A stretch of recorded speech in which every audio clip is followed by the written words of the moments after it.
कभी आपने सोचा है कि अगर आपके पास घड़ी ना होती, फ़ोन में कोई तारीख ना दिखती, तो आप टाइम का पता कैसे लगाते? जब ये सब चीज़ें नहीं थी क्या, उससे पहले टाइम नहीं होता था? हम आज बात कर लेते हैं कि ये साल 2026 चल रहा है या 2025 चल रहा है। लेकिन क्या कभी आपने सोचा है कि साल 01 में क्या हुआ था? या उससे पहले की लाइफ कैसी होती थी? शायद अगर हमें टाइम का पता नहीं होता, तो ये तक नहीं पता होता कि अगला मौसम क्या होगा, कब बारिश होगी, कब सूखा पड़ेगा। तो आपकी लाइफ कैसी होगी अगर ये सारे सवाल आपको नहीं पता चलेंगे? शायद आपको ये सारे सवाल अभी मजाक लग रहे हों, लेकिन हज़ारों साल पहले हमारे और आपके पूर्वजों के लिए ये मजाक असल में एक हकीकत थी। टाइम उनके लिए एक ऐसा इनविजिबल दुश्मन था जिसे ना तो वो पकड़ सकते थे, ना ही उसको रोक सकते थे। तो सवाल है कि टाइम को सबसे पहले किसने रिकॉर्ड करना शुरू किया? आज तो हम तुरंत बता देते हैं ना कि मंगलवार है, बुधवार है या फलाना तारीख है। लेकिन कैसे इंसानों ने अचानक आसमान के तारों को देखकर ये सब कुछ तय करना शुरू किया? इन सब की कहानी शुरू कैसे हुई? ये स्टोरी सिर्फ तारीखों के बारे में नहीं है। ये उस स्ट्रगल की कहानी है जब इंसान ने यूनिवर्स को मैथ्स के छोटे छोटे खांचों में कैद करने की कोशिश की। ये जर्नी शुरू होती है अफ्रीका की गुफाओं से, पहुंचती है ब्रिटेन के बड़े बड़े पत्थरों तक, और फिर भारत की ऋषियों की उन कैलकुलेशंस तक जो आज के सुपर कंप्यूटर्स को भी हैरान कर देती हैं। क्या टाइम को कंट्रोल करना सिर्फ एक ज़रूरत थी, या फिर ये सत्ता और धर्म का सबसे बड़ा हथियार था? आज हम इसे हजारों साल पुराने रहस्य की लेयर्स को खोलते हुए जानेंगे।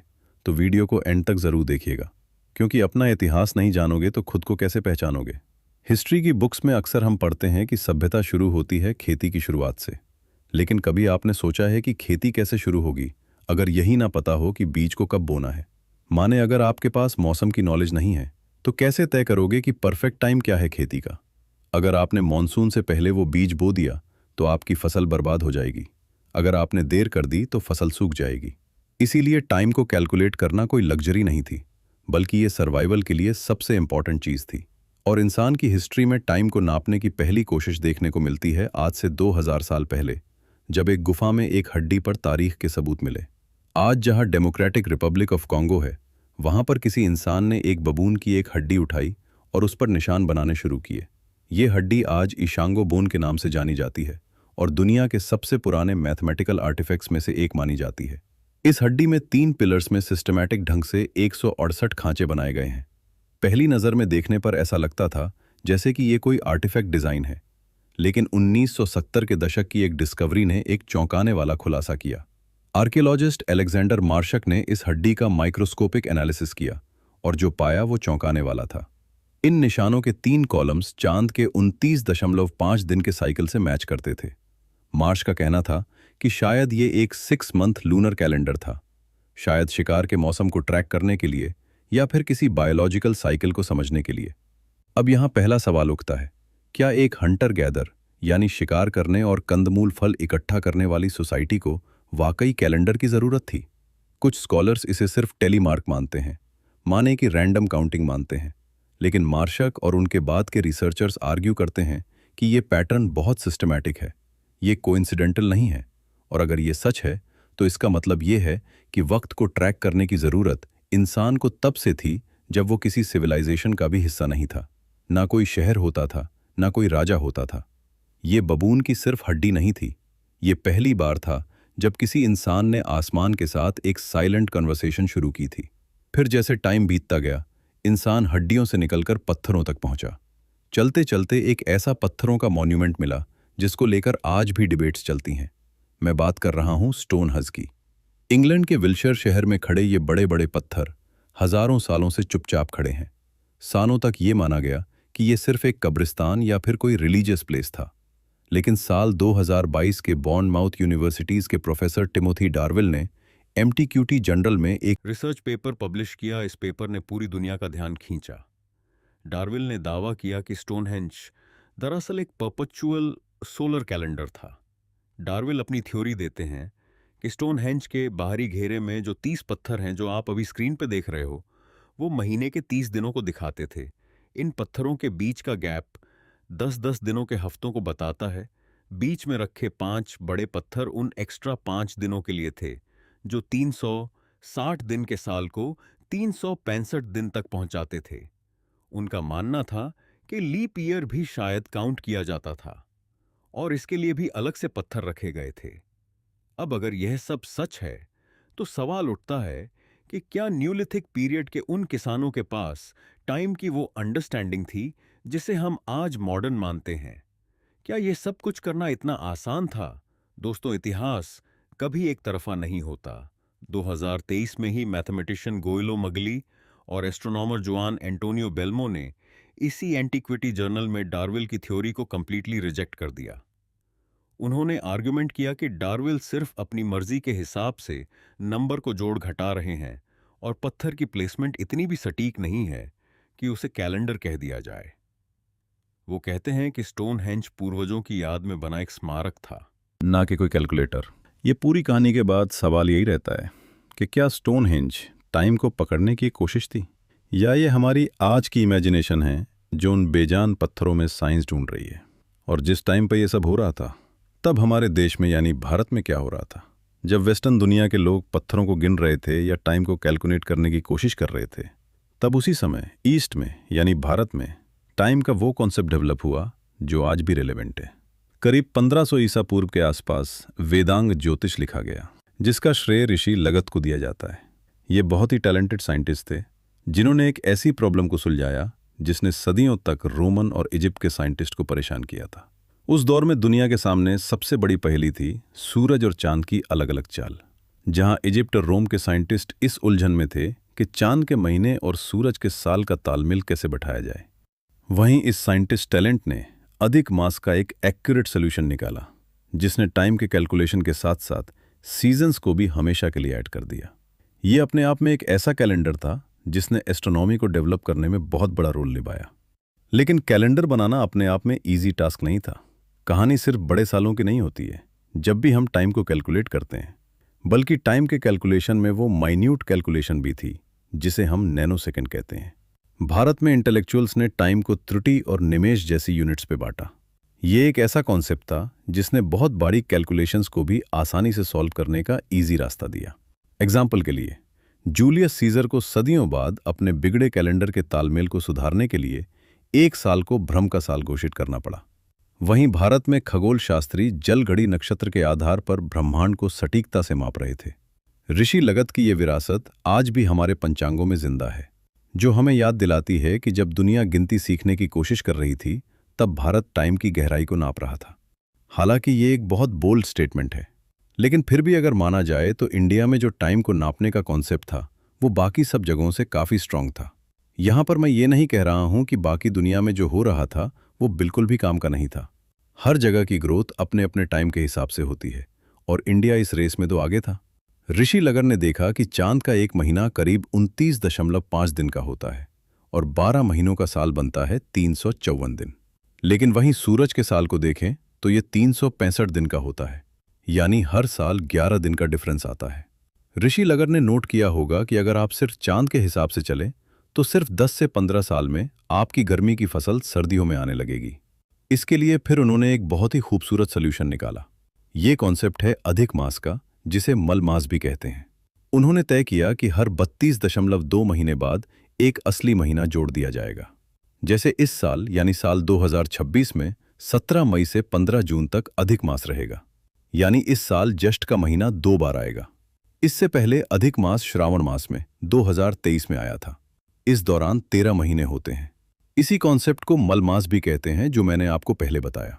ये सिस्टम इतना एक्यूरेट है कि कभी भी इंडिया में तारीखों को गायब करने की जरूरत नहीं पड़ी, जैसा कि बाद में यूरोप में हुआ। भारत के पंचांग को अगर आप देखो तो इसके 5 पार्ट हैं: तिथि, नक्षत्र, योग, करण और वार। ये सिर्फ टाइम नहीं बताते थे, ये अर्थ की पोजीशन को ब्रह्मांड के रिलेशन में बताते हैं। कभी आपने सोचा है कि हजारों साल पहले बिना टेलीस्कोप के कैसे पता लगाया होगा कि चंद्रमा की गति हर दिन कितनी बदलती है? इतिहासकार मानते हैं कि भारत की ये लूनी सोलर जो सिस्टम है, ये दुनिया की सबसे पुरानी और कंटिन्यूसली चलने वाली वैज्ञानिक प्रणालियों में से एक है। इसी टाइम को अगर हम और एक्सपैंड करें तो इसको कैलकुलेट करने की जो कला है, उसका सबसे गजब एग्जाम्पल मिलता है उड़ीसा में मौजूद कोणार्क सन टेम्पल से। 13वीं शताब्दी में राजा नरसिंह देव प्रथम ने इसे एक बहुत बड़े रथ के रूप में बनवाया। इस रथ में 24 पहिए हैं, लेकिन यह सिर्फ सजावटी रथ नहीं है। यह पहिया दुनिया की सबसे सटीक सनडायल्स हैं। एक पहिए में 8 बड़ी तीलियां हैं जो दिन के 8 प्रहरों को दिखाती हैं। उनके बीच छोटी तीलियां हैं जो टाइम को और माइन्यूट लेवल पर ले जाती हैं। मतलब अगर आप पहिए के सेंटर पर उंगली रखें तो उसकी परछाई जिस मोती पर पड़ेगी वह आपको मिनट तक का सही टाइम बता देगी। कोनार्क का यह टेम्पल सबूत है इस बात का कि हमारे लिए टाइम सिर्फ एक नंबर नहीं था, बल्कि एक दिव्य चक्र था। अब हम अपनी नजरें घुमाते हैं वेस्ट की तरफ, जहां टाइम का इस्तेमाल एम्पायर को बनाने के लिए किया जा रहा था। जी हां, रोमन रिपब्लिक के शुरुआती दौर में कैलेंडर एक मजाक बन चुका था। वहां के पुजारी या पोंटिफेस अपनी पॉलिटिकल ताकत का इस्तेमाल करके साल को लंबा या छोटा कर देते थे, बिना यह समझे कि इसका रिपरकशन क्या होगा। अगर उनका पसंदीदा लीडर पावर में होता था तो साल बड़ा कर दो, अगर दुश्मन है तो छोटा कर दो। रिजल्ट यह हुआ कि साल 46 ईसा पूर्व तक आते आते कैलेंडर मौसमों से कोसों दूर जा चुका था। गर्मी के फेस्टिवल्स बसंत पे मनाए जा रहे थे। बहुत ज्यादा केओस का माहौल था, जनता परेशान थी। लेकिन तब एंट्री होती है। इस पूरे माहौल में जूलियस सीजर की सीजर सिर्फ एक वॉरियर नहीं थे। वो जानते थे कि एक बड़ा एम्पायर बनाने के लिए एक स्टैंडर्ड टाइम चाहिए। इन्होंने अलेक्जेंड्रिया के खगोल शास्त्री सोसगेंस की हेल्प ली, लेकिन कैलेंडर को इंप्रूव करने से पहले उसको अपने पुराने पाप धोने थे। इसीलिए 46 बीसी को ईयर ऑफ कंफ्यूजन कहा जाता है। उस साल 445 दिनों का साल था, ताकि कैलेंडर वापस पटरी पर आ सके। सोचकर देखो कि कितना बड़ा डिफरेंस क्रिएट कर दिया गया था। सिर्फ और सिर्फ कैलेंडर में पॉलिटिकल पावर को गेन करने के लिए सीजर ने फिर जूलियन कैलेंडर पेश किया, जिसमें साल के 365 दिन तय किए गए और हर 4 साल में एक लीप डे जोड़ा गया। लेकिन यहां एक छोटी सी चूक हो गई। सोसेस्केंस ने सोलर ईयर को 365.25 में काउंट किया, जबकि असल में इसमें 11 मिनट और 4 सेकंड कम होते हैं।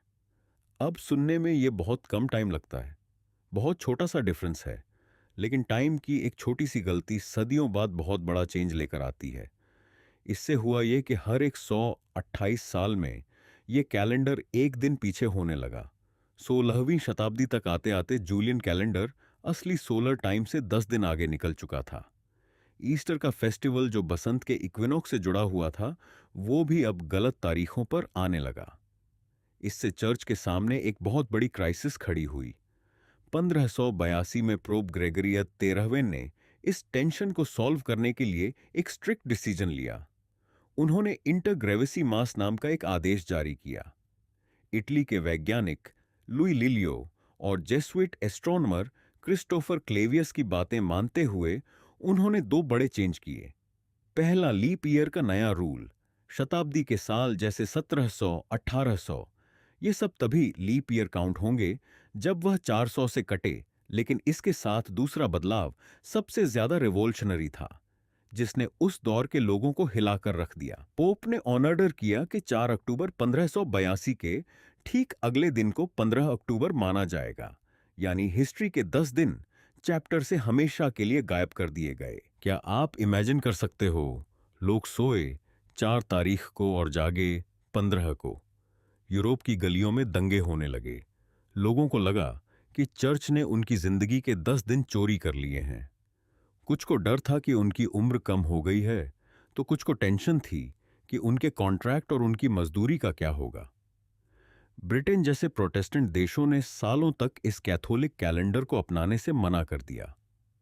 उन्होंने 1752 तक इंतजार किया और तब तक उन्हें 11 दिन छोड़ने पड़े। रशिया ने तो 1918 की क्रांति तक इसे नहीं माना। यही वजह है कि रूस की अक्टूबर क्रांति असल में नवंबर में हुई थी। ये सारी बातें दिखाती हैं कि कैलेंडर सिर्फ साइंस नहीं है, ये आइडेंटिटी और रिलीजन का भी मामला है। यहां एक बड़ा सवाल खड़ा होता है कि क्या ग्रेगरी का कैलेंडर वाकई द बेस्ट था, या फिर भारतीय पंचांग, जिसने बिना किसी दिन को गायब किए हजारों सालों से खुद को ऑटो करेक्ट किया, वो बहुत ज्यादा मॉडर्न था। हिस्टोरियंस के बीच ये बड़ी डिबेट है। कुछ मानते हैं कि ग्रेगोरियन कैलेंडर ने दुनिया को एक ग्लोबल स्टैंडर्ड दिया, जिससे आज के शेयर बाजार और हवाई जहाज चलते हैं। वहीं विज्ञान के इतिहासकार भी ये तर्क देते हैं कि भारत की अधिक मास का सिस्टम कहीं ज्यादा ऑर्गेनिक था, क्योंकि ये नेचर के साइकिल को नहीं तोड़ रहा था, बल्कि उसके साथ साथ चल रहा था। आप किस बात से एग्री करते हो कमेंट में बताना। फिलहाल हम आज जिस दौर में जी रहे हैं वहां टाइम को नैनो सेकंड्स में मापा जाता है। एटॉमिक क्लॉक्स इतनी एक्यूरेट है कि वो करोड़ों सालों में एक सेकंड भी इधर उधर नहीं होती। लेकिन क्या हमने इस एक्यूरेसी के बदले कुछ खो दिया है? हमारे पूर्वज जब पत्थरों और हड्डियों पर टाइम को कैलकुलेट करते थे तो ब्रह्मांड के साथ एक जुड़ाव महसूस करते थे। उनके लिए साल सिर्फ ऑफिस जाने का वक्त नहीं था, बल्कि वह बीजों के अंकुरित होने, नदियों के उफान और तारों के टूटने का म्यूजिक था। आज भी दुनिया की एक बड़ी आबादी दोहरे टाइम में जीती है। हम ऑफिस ग्रेगोरियन कैलेंडर के हिसाब से जाते हैं, लेकिन अपनी शादियां, अपने त्योहार, खेती के मुहूर्त आज भी उसी प्राचीन लूनी सोलर पंचांग से देखते हैं। यह इस बात का सबूत है कि हजारों साल पुरानी वो मेहनत बेकार नहीं गई।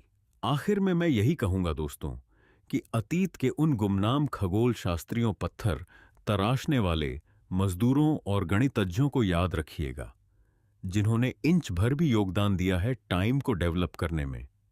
क्योंकि आप आज जो तारीख देख रहे हैं वो उनकी हजारों सालों की तपस्या का नतीजा है। टाइम फ्लो करता है और हम उसमें महज तैरने वाले कुछ मुसाफिर हैं।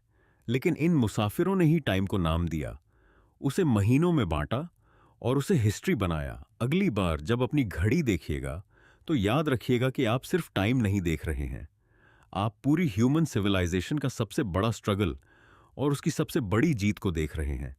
बाकी इस वीडियो में मैंने जो भी आपको बातें बताई हैं उसका कहीं से भी इरादा नहीं था ये बताने का कि ये सिविलाइजेशन कमतर है। ये सिविलाइजेशन बहुत अच्छी है, क्योंकि होता यह है कि जब आप कंपेयर करते हो तब आप उस स्ट्रगल को भूल जाते हो, जो स्ट्रगल अपनी अपनी सभ्यताओं में लोगों ने देखा। तो ये मत सोचिए कि हम बेस्ट हैं। ये कंपैरिजन ठीक नहीं है, क्योंकि दुनिया के इतिहास में सभ्यताएं अपने अपने हिसाब से ग्रो करती हैं। हम इस बात पे जब गर्व कर रहे होते हैं कि हमारा कैलेंडर बेस्ट है, तो हम कहीं ना कहीं उस स्ट्रगल को पीछे छोड़ रहे होते हैं जो उन लोगों ने देखा जब दुनिया भर की चीजें चल रही थीं। बाकी आप इस बारे में क्या सोचते हैं कमेंट करके ज़रूर बताइए। वीडियो को लाइक और शेयर करना ना भूल ले, और ऐसी इंटरेस्टिंग कहानियों के लिए, इतिहास से जुड़े रहने के लिए सब्सक्राइब ज़रूर करें। धन्यवाद।